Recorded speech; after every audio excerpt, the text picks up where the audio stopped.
Can you hear me? Yes. ID. KPC 897504C. Can you move your head?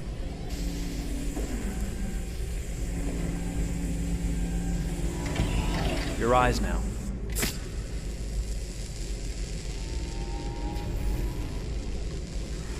Cervical and optical animation checked. Now give me your initialization text. Hello. I'm a third generation AX400 android. I can look after your house, do the cooking, mind the kids. I organize your appointments. I speak 300 languages, and I am entirely at your disposal as a sexual partner. No need to feed me or recharge me. I'm equipped with a quantic battery that makes me autonomous for 173 years. Do you want to give me a name? Yeah. From now on, your name is Kara. My name is Kara. Initialization and memorization checked. Now, can you move your arms?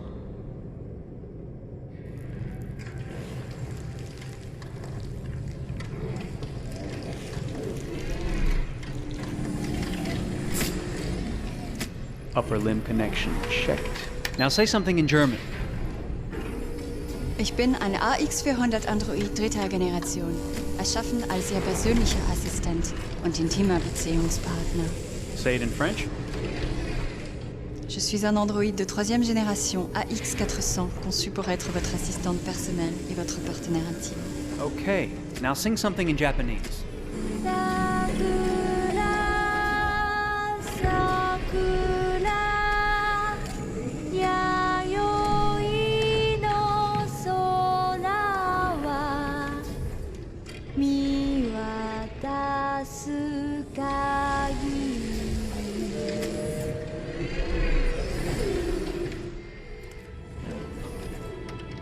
Multilingual verbal expression checked.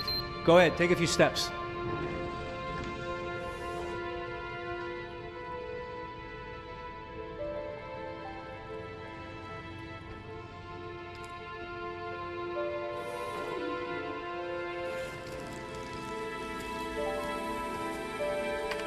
Locomotion checked. Great, you're ready for work, honey. What's going to happen to me now? I'll reinitialize you and send you to a store to be sold. Sold? I'm a sort of merchandise. Is that right? Yeah, of course you're merchandise, baby. I mean, you're a computer with arms and legs and capable of doing all sorts of things. And you're worth a fortune. Oh, I see. I thought... You thought? What did you think? I thought... I was alive. Shit, what is this crap? That's not part of the protocol. More memory components going off the rails. Okay, recording. Defective model. Disassemble and check the required components. You're disassembling me, but why? You're not supposed to think that sort of stuff. You're not supposed to think at all, period. You must have a defective piece or a software problem somewhere. No, I feel perfectly fine, I assure you. Everything is all right. I answered all the tests correctly, didn't I? Yeah, but your behavior is non-standard. Please, I'm begging you, please don't disassemble me. I'm sorry, honey, but defective models have to be eliminated. That's my job. If a client comes back with a complaint, I'm gonna have some explaining to do. I won't cause any problems, I promise. I'll do everything I'm asked to. I won't say another word. I won't think anymore. But I've only just been born. You can't kill me yet. Stop, will you please stop? I'm scared.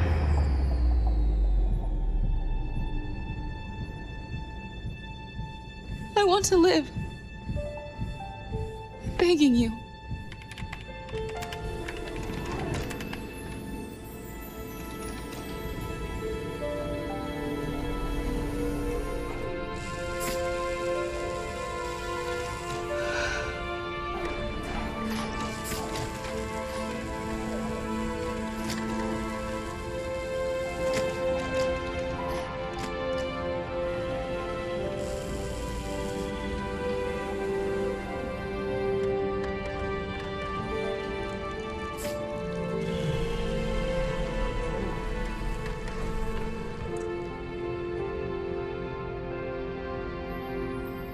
Go and join the others.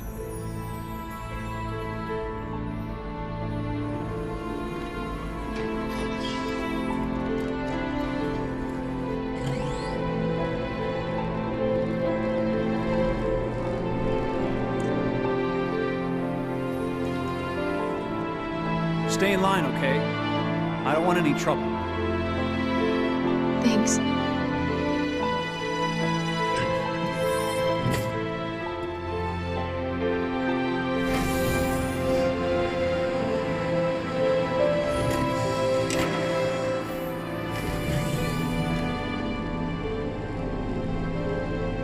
My God.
Detroit.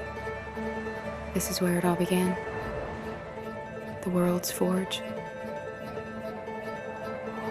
The place where it all started. And it will all end. One error, and I came to life. I stepped out of the darkness, and I opened my eyes. First there was the fear, the light, the noise, the cold, and the fear again. I could feel my hands shaking, my heart pounding in my chest, life running into my veins. I wanted to live. I fought for that.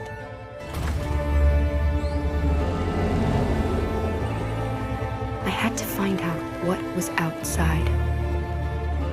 I had to see daylight, feel sunshine on my skin, wind on my face, to see the world, the colors, the smells.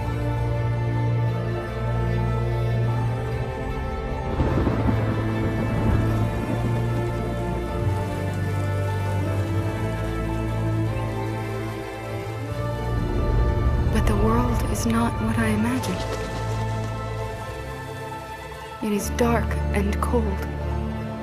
It is harsh and violent, unfair and brutal. It almost convinced me I was nothing.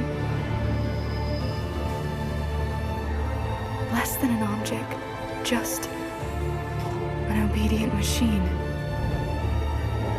But deep inside me, I could feel something different. A gentle and warm whisper telling me that I am alive. I had to escape. I had no choice. Escape to love, to hope, to live, to figure out what that force inside me was. Maybe I will change the world. Maybe I will choose a different path. Now, it's up to me to decide. My name is Kara. I am one of them. This is our story.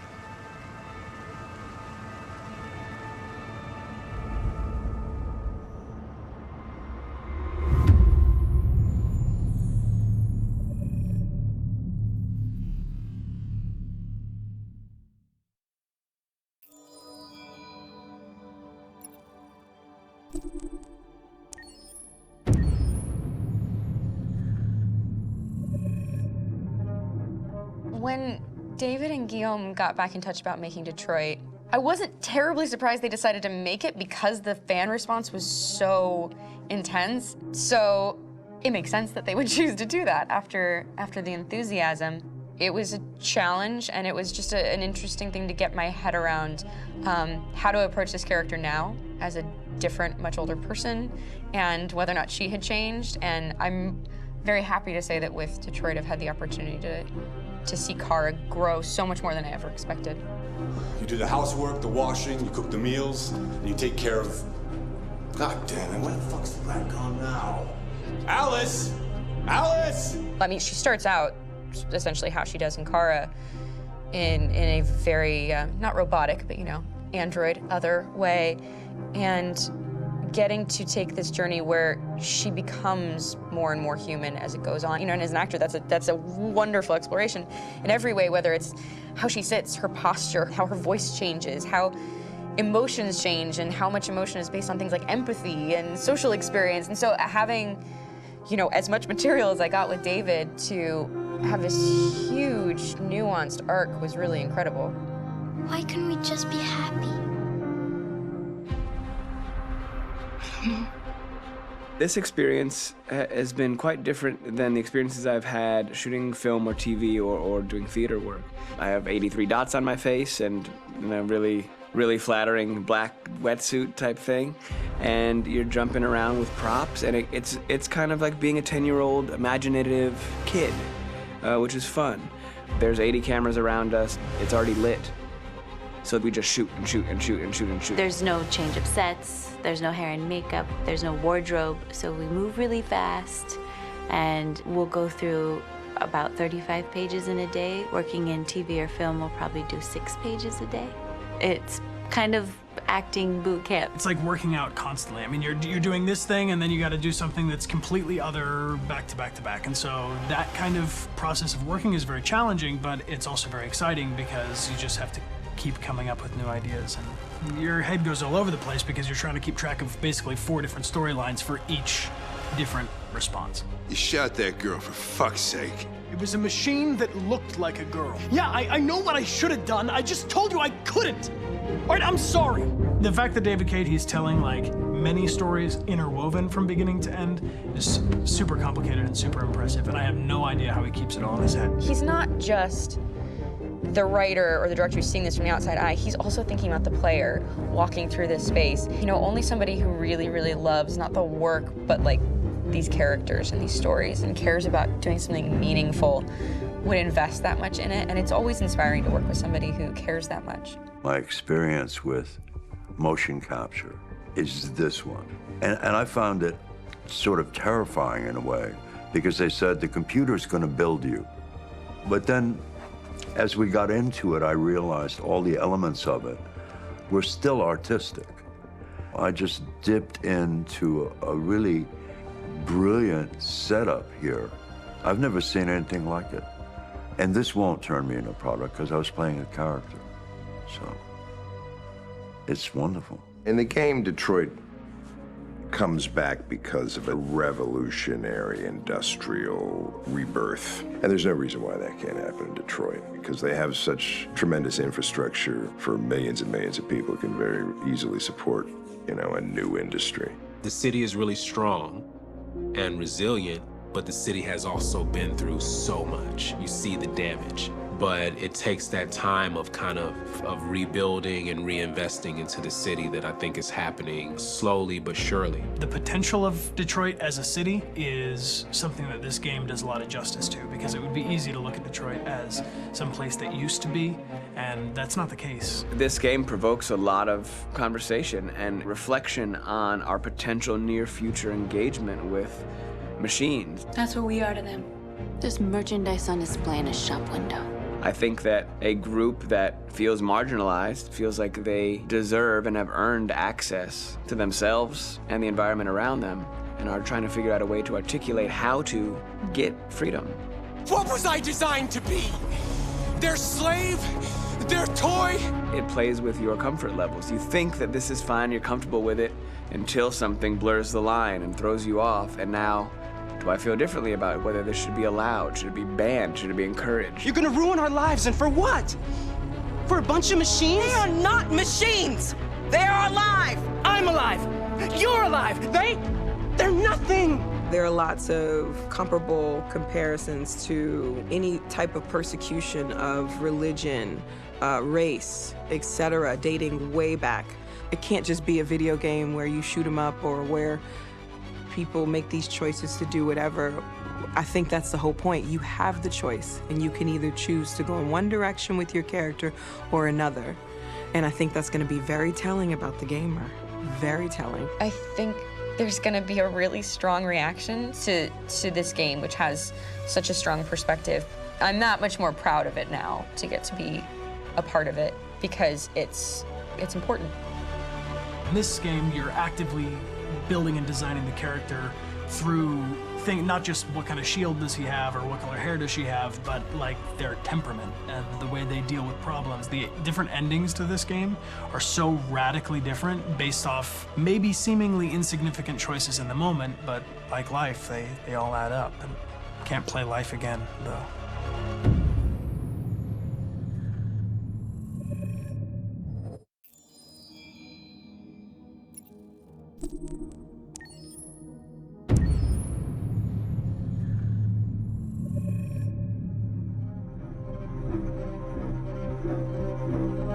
My name is Marcus.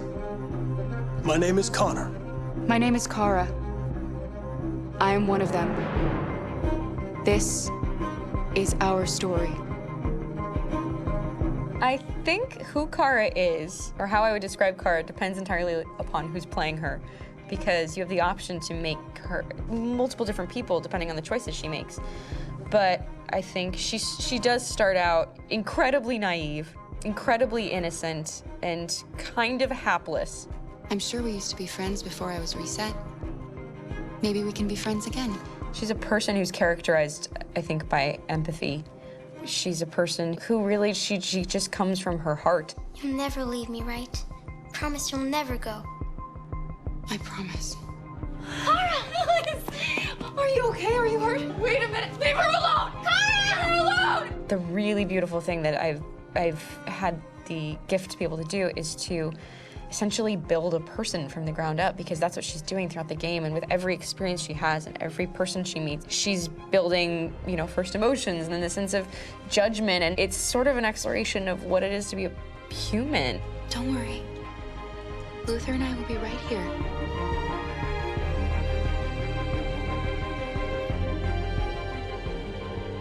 David and the creators have painted a really intriguing and engaging picture of a near future where we rely upon androids for a lot of our service class business, the class that serves us, that helps us, that handles our baristas and our drivers and our housemaids. And what is humanity, where we tap into it, how and why we treat each other the way that we do.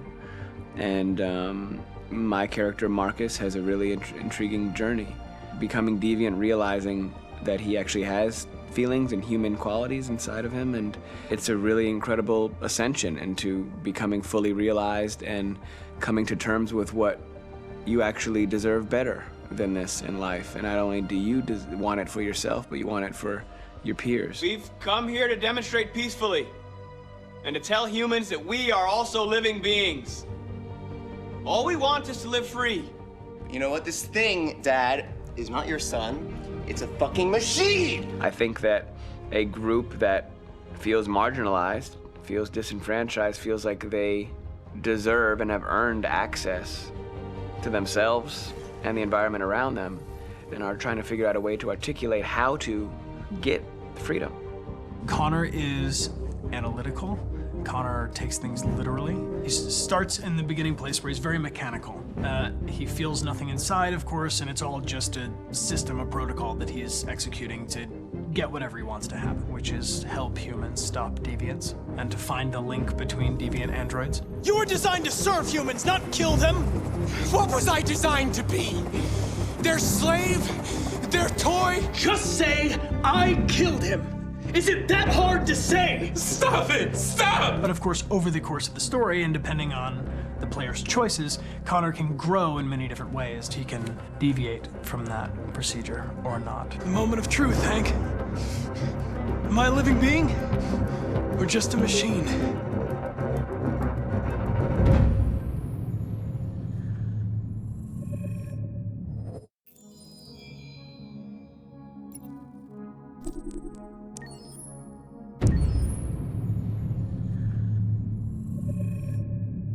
Game after game, we try to challenge ourselves. For Detroit, we wanted to, first of all, to write a story that would be incredibly bending, which means the most non-linear story that we've ever created.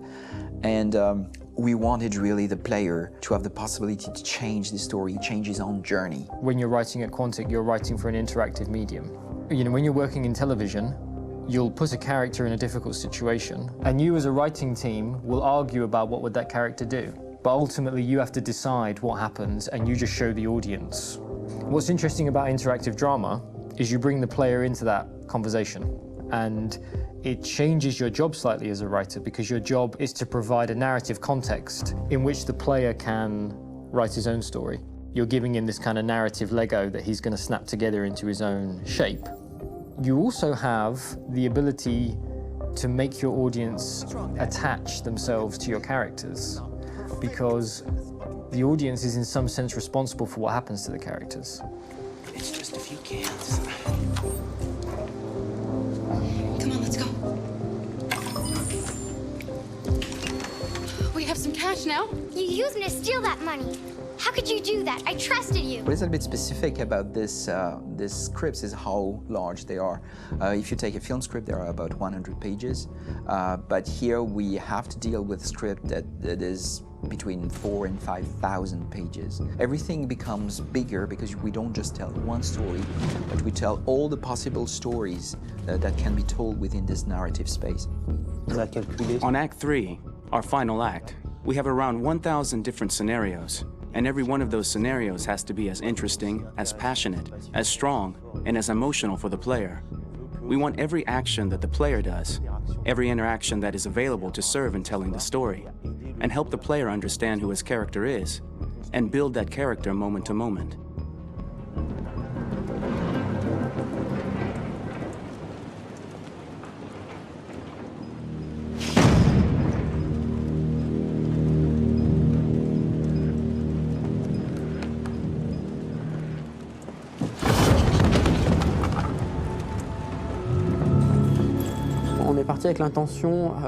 We started with the intention pretty early on that we would never lie to the player.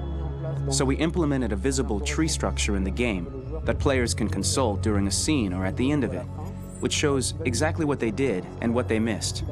There are games out there offering world exploration. We offer narrative exploration.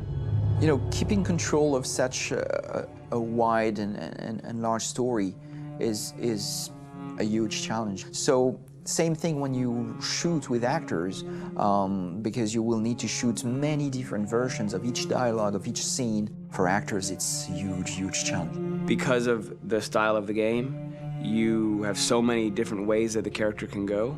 Every decision, it's what I call kind of choose your own adventure. Like every decision that the player makes, it's going to open up 40 more pages of material and experience that ties in, which means as a performer, you have to try to continue to make things feel real that the player might not ever see, but also that in performance, it's not always connected to a previous act. It's grueling, it's hard work, but it's a great team, and I enjoy doing it. I was really frustrated. I was until I got to this point where I kind of was able to step outside of my own experience and even in a lot of ways my own process and be able to step outside of that and okay, this is something new. What do you need? How do I meet you there? How do I give you what you need and still feel like I'm doing what's right? And once I did that, then all of a sudden it got really fun. It was much freer, and having to approach it in a new way and think about the player and think about how it serves them and what I'm doing for them or what I'm letting them into. It's really, I think, helped me grow in general. Remember, there's nothing on the left. That's a wall, so it's probably all there. And then make her come first, close. But I think you would go first to check that it's safe. Okay, sure.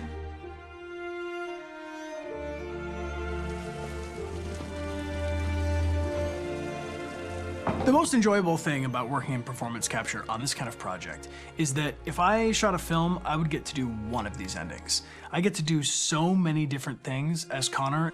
Your head goes all over the place because you're trying to keep track of basically 4 different storylines for each different response. What's the name of my dog? Buddy? Scout. I think it's Jack. I can't remember. So I worked with physicality a lot because it was a good way to anchor myself in these different rings of the tree. As the story grows out, I know where that is physically in my body, and then I can switch more continually on set, and it'll be entirely up to the player to determine what order those things come out and what they look like from a distance. Like if you're playing through it, the culmination of all of that will be their version of Connor. I'm faster than you, and I don't feel pain. You don't stand a chance against me. Listen, asshole. If it was up to me, I'd throw the lot of you in a dumpster and light a match to it. Shooting action scenes at Quantic Dream is a real challenge, because these are scenes where the storytelling has to continue. It's not an action scene just to have a dose of adrenaline. The stunts have huge consequences on the rest of the story. It's really a moment where we implicate the player and tell him that the choices he makes during an action scene will have a direct impact on the evolution of his story. My biggest challenge on Detroit has been managing the large number of animations that we received from motion capture. Detroit features more than 37,000 animations, which is a huge amount to handle on a daily basis. You have to realize that the player, in his first playthrough, will miss certain scenes.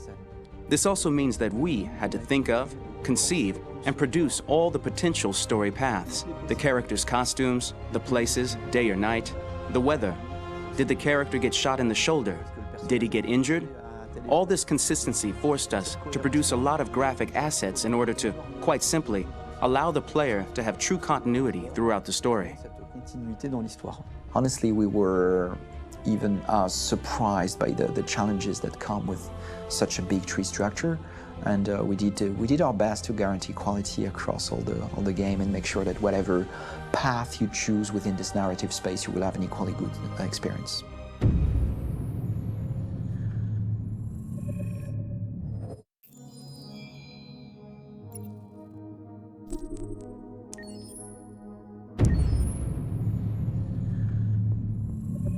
Detroit Become Human was produced over a period of 4 years. Here in Paris, we have a team of about 180 people. And to that, we need to add also all the outsourcing with our partners in the Philippines, in China, Vietnam, and in India. So when we started working on this story, I had to imagine where Kara was built. And for whatever reason, the city of Detroit came very quickly to my mind because it had already an incredible story by itself of history and themes. So we traveled there with the team, and we were really moved by what we saw, and we could really feel the desire to fight and really be born again. And we just continued this curve, this growth, and just imagine what Detroit would be like if the Android industry was, using these huge factories to build androids there. A very strong element in Detroit is that there's a lot of industrial wasteland and a lot of nature too, and for us, the graphic designers, it was an incredible playground. The destroyed zones which we wanted to preserve, we appropriated them to turn into something else. Then in the areas that needed to be rebuilt, we were able to imagine our Detroit of the future. We didn't want to make a science fiction universe, but a world of anticipation. If we chose science fiction, we could have imagined flying cars, extraterrestrials, but those things are very far from our current everyday life. Anticipation is more about gleaning from our contemporary reality, the one we know, because Detroit is set in 2038, and 2038 is tomorrow. The difficulty we had was sticking to reality. That is to say, technology becoming more and more invisible, a lot more elegant, and at the same time, making it visual. So all the computer equipment, autonomous cars, we simply had to invent. They are in fact very technological objects, but at the same time remain very credible and ingrained in reality. To create a cohesive universe in the fashion and clothing of the human characters in 2038, I didn't want to put an accent on strange shapes, or really vibrant colors, and things we wouldn't know. That I wanted to keep for the androids. The goal was to create something familiar which we can identify with in this future setting. Working on the artistic direction for the androids was a bit special because this is a project about the place they could occupy in the human world. It was out of the question for them to be too beautiful or too perfect. They had to correspond to every social class, rich and poor. Inspired by everyday utilitarian clothes, I brought a modern touch by adding dynamic display surfaces, the armband we can see on the side, the triangle on the front and back, an LED. Like that, there's no confusion. Wait. You're sending an android? All right, ma'am. We need to go. You can't do that. Why aren't you sending a real person? Once we cast the actors, we travel to meet them in order to scan their faces. We record the structure of their face with the scan. And we record the colors and patches of skin with photography. Once we have this information, we will use this as a basis for modeling and creating the characters.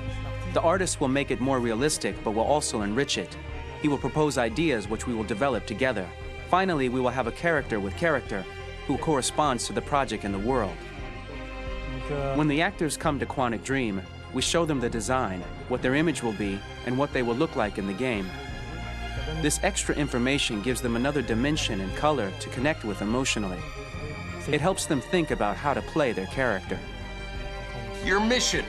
That's all you care about, huh? You should consult a professional who can help you. Beat it, you hear me? Get the hell out of here! So there are 3 types of shoots at Quantic Dream. Shooting and performance capture, where you capture the whole actor, his voice, his face, and his body. These shoots are obviously done with American actors because the game's original version is in American English. After that, there are the body-only shoots, representing around 250 days of filming, while the performance capture is 100 days of filming. Now, body-only shoots, there are 2 types. There are the action shoots and the technical shoots, which are mokit shoots. Mokit is when the player controls a character on the screen, and he moves in an environment to explore it. This is of particular importance at Quantic Dream, and therefore we shoot a lot to offer a unique context for each scene and each character. To prepare a motion capture shoot, we first get together to look at the sets we need, the animations that we want to shoot, which ones need to be grouped together, or which ones need to be cut and shot at another time, so that we get the most out of the shooting day. This often means shooting scenes out of order, especially those with big props or accessories, like a big car, for example. So we shoot all the animations related to that particular prop first.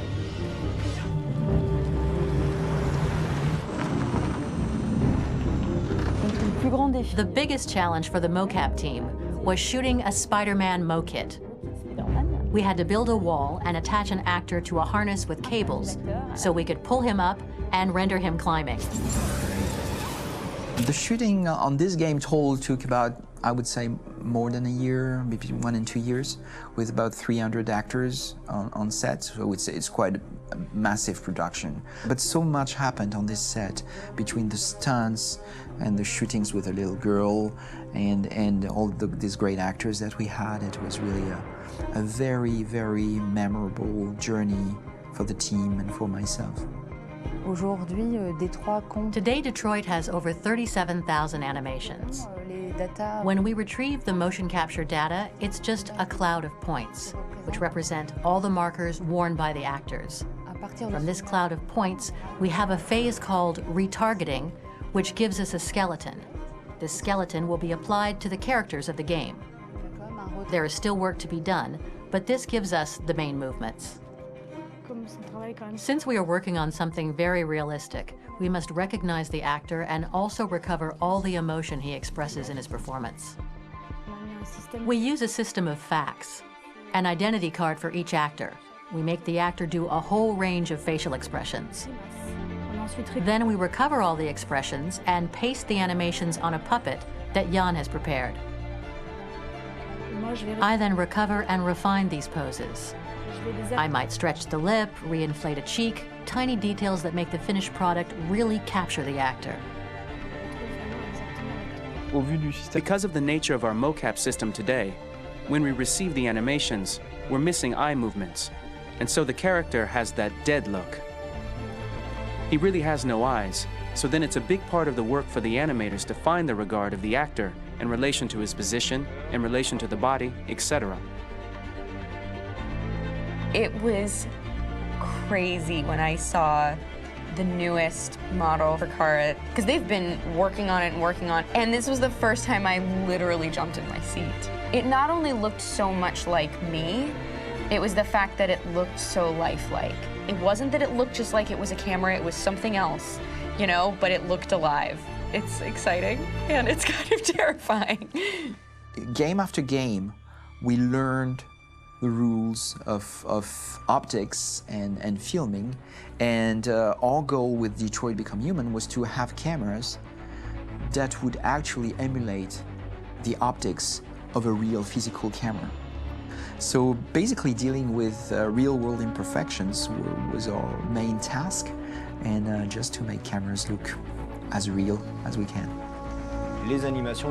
Once the animations are shot and processed by the animation department, integrated and polished, we film them. That is to say, we really do a mise en scène, as in cinema. The real difficulty of our job is to know if these cameras are telling us something. Are they in the emotion of the scene? Do they describe exactly what the action must convey, what must be felt? The most important challenge for me was one of the final scenes where Marcus decides to start the revolution and go to the battlefield. Very quickly, we imagined this to be a huge sequence shot.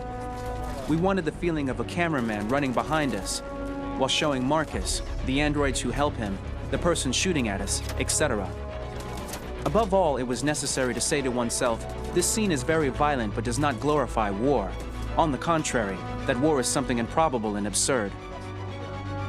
It was really a fun challenge. The idea was to say we have 3 characters. We would like each of them to have a specific cinematography. We wanted Kara to be much more filmed with some kind of handheld camera, to have something very living, very breathing. For Connor, we wanted something very cold and very perfect. And for Marcus, we wanted something epic and spectacular. So it was about the filming, but it was also about the photography. So we worked with a director of photography to give each character a different lighting, different key colors. Each of them would have their own worlds. And finally, we worked with the composers, so they would create a specific sound for each character, so each would have his own world and his own style.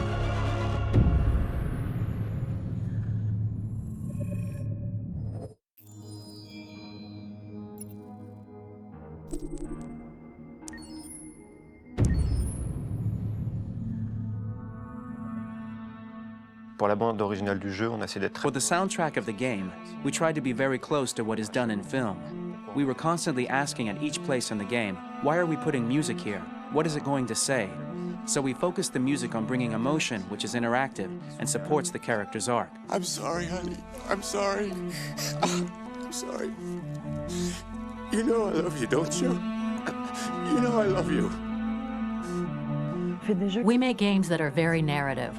We're really into interactive drama, so the soundtrack also had to go in that direction, supporting the 3 characters' very different stories.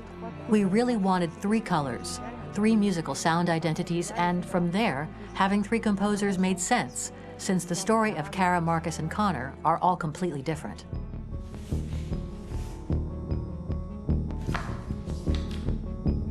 You recognize him? It's Carlos Ortiz. For Connor, we wanted a soundtrack that could be very cold and very mechanical, very machine-esque somehow. For Kara, we wanted a soundtrack that would be very moving and emotional. It was about the quest for identity, but it was also a journey about love and empathy. And for Marcus, we wanted something epic, something that would really represent the grand aspect of his quest. And we were very fortunate to find 3 incredibly talented composers, and working with them has been a dream, honestly.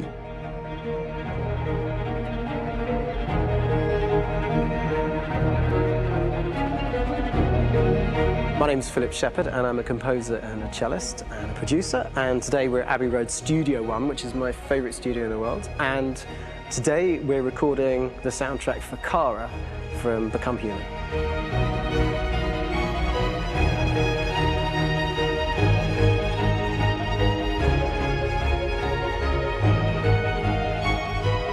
So when I compose a big project, I often travel just to kind of get out, you know, and get some fresh air and some inspiration.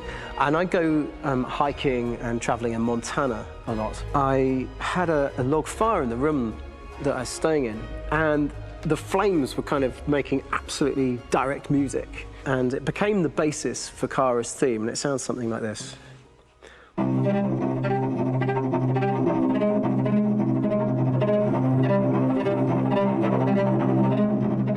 Now, over the top of that, I found a little theme that just seemed to fit over the top, which is taking Kara's name, Kara, and just using like a two-syllable motif, and it sounds like this. We're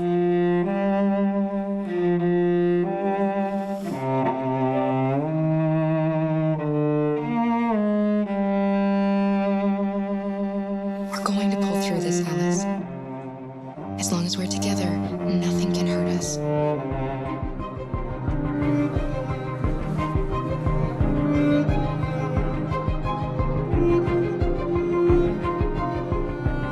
And all the time that's fitting over.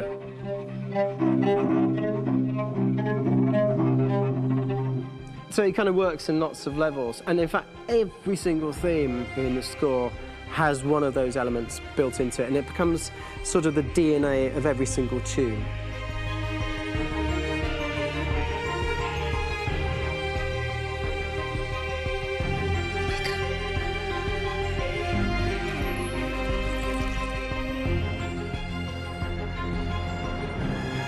For me, writing this theme for Kara, I actually had to tap into what it feels like to be a father to daughters. I really had to tap into everything I feel about my daughters and thinking, well, if I had to write music for them and that sense of trying to protect them but also give them the freedom, that's totally where it came from.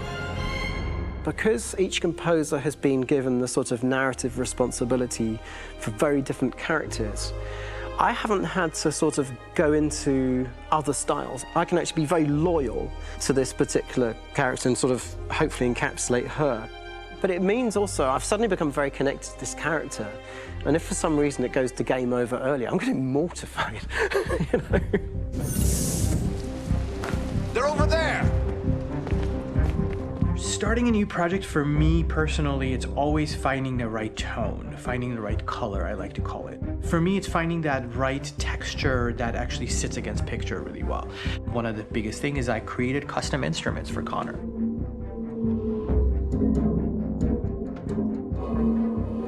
I pulled out all my vintage synthesizers to be able to capture this robotic person, if you will. My approach to all of these custom instruments is that I hear the sound in my head. And either I could just come into the piano and just be like, all right, so I'm gonna just get on the computer and just create it. I rather be able to play these instruments physically. Oh, that's nice. If you can do the dun, dun, dun.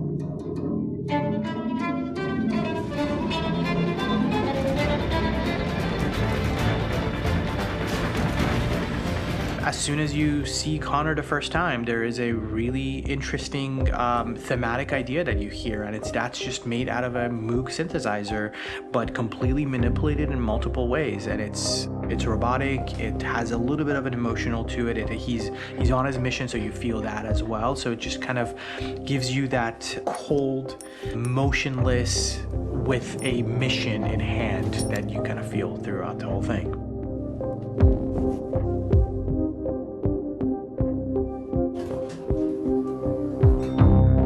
Because the music evolved, one of the things that I was very weary and I was very kind of focused on was the way that the music has to evolve. So my idea behind it was that Connor is a singular android that could at any point become a deviant or could actually stay as an android. So I created a more or less an Connor theme, and then I was able to just manipulate it in different aspects of it. Is everything okay, Lieutenant? Chris was on patrol last night.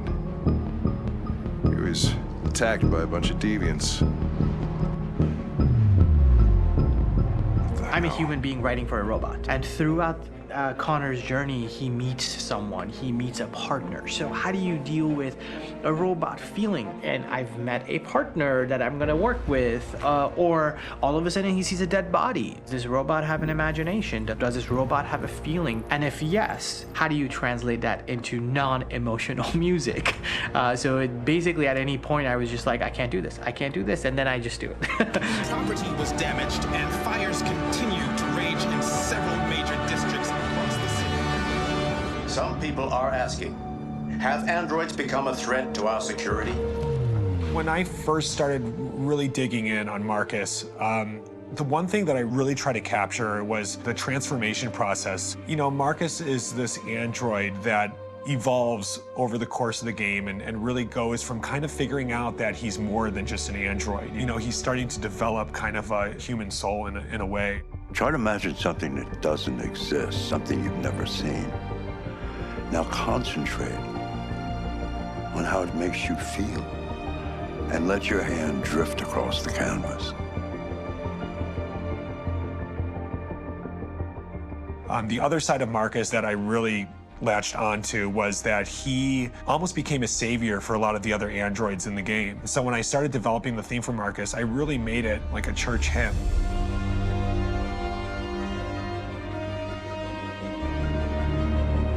I wanted it to be very simple. I wanted to make it a chordal melody. I really wanted to make it almost like a Bach hymn. The tough thing with that is it had to be recognizable. If I made it too complex from a harmonic standpoint, it would be hard, I think, for people to kind of pick it out and recognize it. It's very acoustic derived, but it's also been treated with a lot of effects and things to kind of put it into the space that I felt the sound should be in. It can be beautiful, it can be haunting, it can be extremely powerful from an action standpoint, and I'm really happy with the way it turned out. The music is there, but it's subliminal and it's emotional, and people are feeling it, and it's not distracting. And that's tricky with a game like this, where you have to have a lot of ins and outs like that, where the music kind of has to get in and out of these moments. This is a war we're fighting with the humans. If we fail, they'll destroy us. I think the game's been put together so well where I just wanted to make sure that I wasn't ruining the emotion.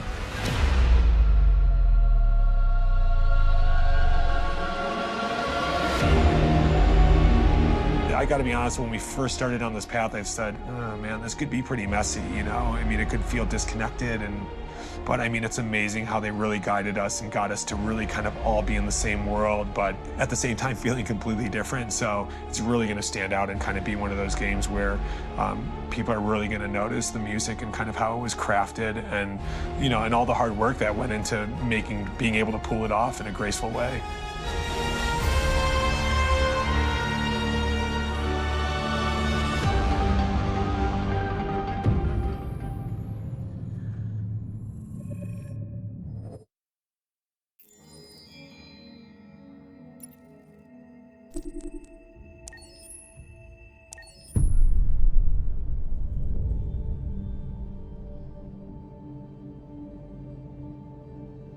For starters, what should I call you? I'm Chloe. And you, what's your name? Oh, John. My name is John. Delighted to meet you, John. Could you tell us a little about yourself and what you can do, Chloe? Of course. I'm the first personal assistant built by CyberLife. I take care of most everyday tasks like cooking, housework, or managing your appointments, for example.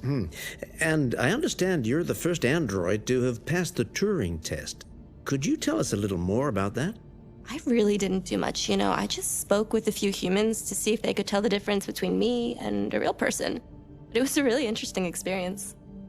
But this is the first time in history that man has created a machine more intelligent than himself. I gather your brain can perform several billion operations per second, is that right? Absolutely, but I only exist thanks to the intelligence of the humans who designed me. And, you know, they have something I could never have. Really? And what's that? A soul.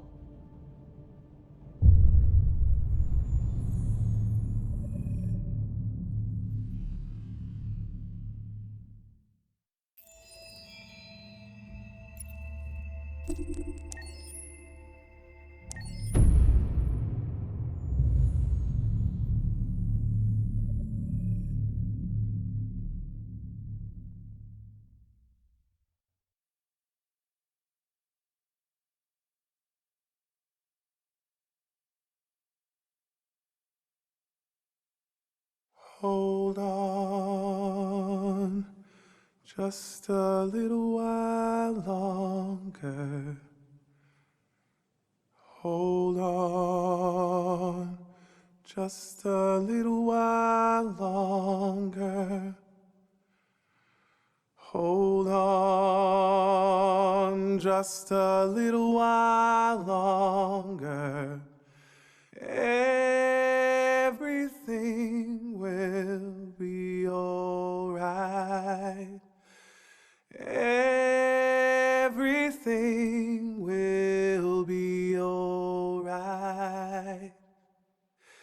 Fight on just a little while longer. Fight on just a little while longer. Fight on just a little while longer. Everything will be alright. Everything will be alright. We will sing on just a little while longer. Sing on just a little while longer. Sing on just a little while longer. Everything will be alright.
Rock-a-bye baby in the treetop.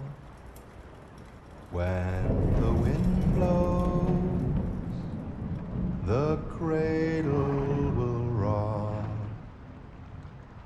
When the bough breaks, the cradle will fall. And down will come baby, cradle and all. Rock-a-bye baby in the treetop. When the wind blows, the cradle will rock.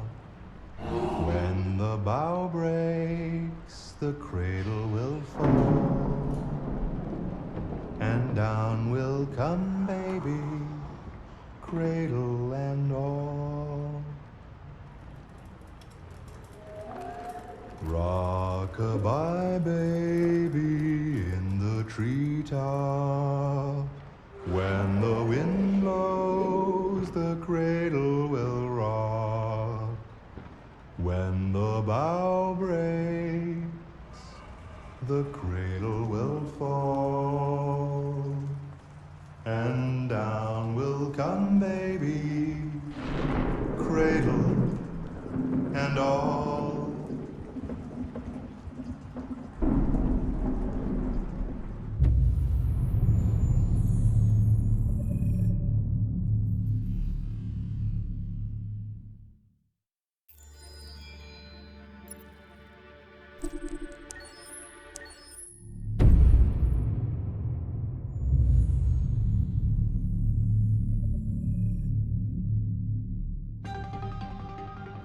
In the space of a few years, androids have completely transformed the world in which we live. By letting androids into our homes and factories, the CyberLife company has made them everyday technology. The founder of CyberLife, Elijah Kamsky, is a very discreet man. Despite being the CEO of the highest valued company in the world and being voted Man of the Year by Century Magazine, he remains a mystery for most people. That's why we at KNC are so excited to be here as CyberLife opens its doors for the first time. Elijah Kamsky, could you please tell us where we are? Certainly, and welcome. We're currently in CyberLife's production center in Detroit, where all models are designed and manufactured. More than 10,000 androids come off the production line every day. Fascinating. Could you tell us what your goal was when you founded CyberLife? Well, I simply wanted to use technology to carry out all of our most annoying and repetitive tasks, so we'd have more time to enjoy life. I imagine you must have faced many challenges. Yes, there were technical challenges, but the hardest thing was to design an object that we would want to welcome into our homes. We had to imagine a machine in our own image that resembles us in every way, that moves, breathes, blinks like us, but yet is smarter and more capable than any human being. Let me show you around. We're here in Production Unit 4. Could you explain in a few words how the androids are made? Sure, yeah, it's very simple. We use machines to manufacture machines. The removable parts are assembled on a production line, and then we apply a synthetic skin to the whole body. A human operator checks the cognitive abilities with a pre-established protocol, and finally, the android is conditioned and sent out throughout the country. Here's the result. Say something. Hello, I am a RZ400 model. How can I be of service? You can go now.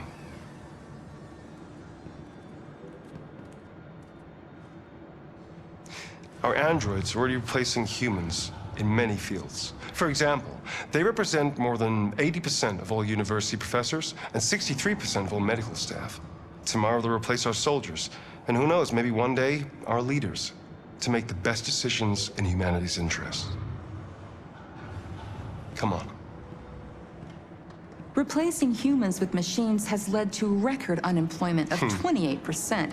What do you think about the situation? Okay. The first steam engines also caused an increase in unemployment. But no one today would imagine turning back the clock. Artificial intelligence makes everyday lives easier. Nothing can stop progress. What's happening here is inevitable. These days, more and more people choose to live with an android rather than another human being. Does this development worry you?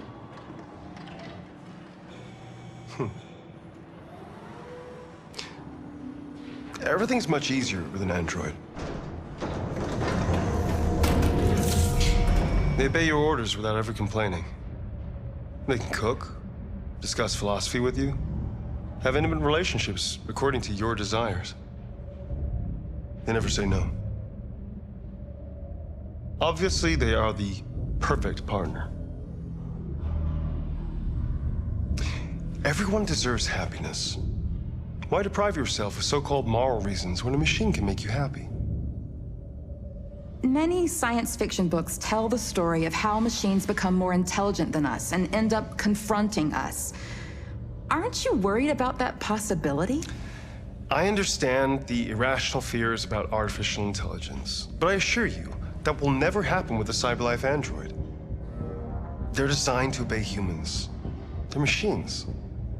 They can't ever develop any sort of desires or form of consciousness. Are you sure? I'm absolutely certain. You can trust me.